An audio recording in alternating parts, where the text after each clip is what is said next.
America के राष्ट्रपति बनने के साथ ही डोनाल्ड ट्रंप ने ताबड़तोड़ कुछ बड़े फैसले लिए। उनमें से एक अहम फैसला ये था कि उनके देश में अवैध रूप से रह रहे प्रवासियों को उनके देश वापस भेजा जाए। और इसी क्रम में अमेरिका ने हाल ही में 104 अवैध प्रवासी भारतीयों को अमेरिका से वापस भेजा। हालांकि भारतीयों को वापस भेजने में अमेरिका को लंबी और बड़ी रकम खर्च करनी पड़ी है। 104 भारतीयों को अमेरिका से वापस भारत पहुंचाने के लिए ट्रंप सरकार को $1 मिलियन यानी करीब 8.5 करोड़ से ज्यादा की चपत लग गई।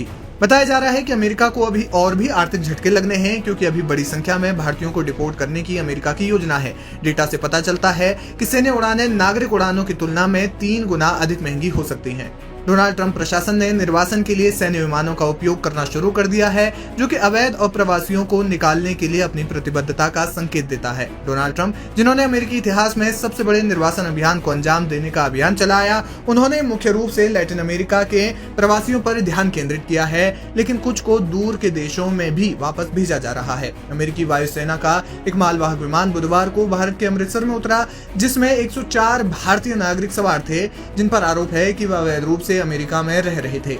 माना जा रहा है कि उड़ान भारत में निर्वासन के लिए इस्तेमाल किए जाने वाले सैन्य विमान का पहला उदाहरण है।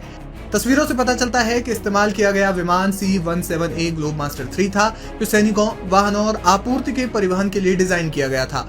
और एक बड़ा सैन्य विमान यह है। अमेरिकी वायुसेना की एक प्रमुख संपत्ति ग्लोबमास्टर 3 1995 से सेवा में है और दुनिया भर में विभिन्न सैन्य अभियानों में तैनात की गई है। आपको बता दें कि सैन्य उड़ानें कमर्शियल उड़ानों की तुलना में संचालित करने में बहुत अधिक महंगी पड़ती हैं। इन्हीं सैन्य विमानों का इस्तेमाल आव्रजन और सीमा शुल्क प्रवर्तन यानी कि ICE भी निर्वासन के लिए करता है। 2021 के ICE के डेटा के अनुसार एक चार्टर उड़ान की लागत $8,577 यानी कि 7.5 लाख रुपए प्रति घंटा की उड़ान है। हालांकि उच्च जोखिम वाले प्रवासियों को ले जाने से लागत बढ़ सकती है। इसके विपरीत US एयर मोबिलिटी कमांड के दस्तावेजों के अनुसार परिवहन कार्यों के लिए C-17 सैन्य विमान का उपयोग करने पर प्रति घंटे $28,562 का खर्च आता है।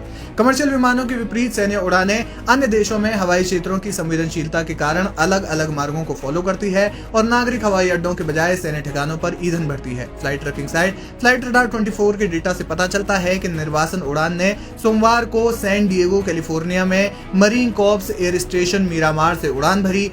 इसके बाद विमान ने पश्चिम की ओर हवाई के लिए उड़ान भरी। प्रशांत महासागर को उन्होंने पार किया।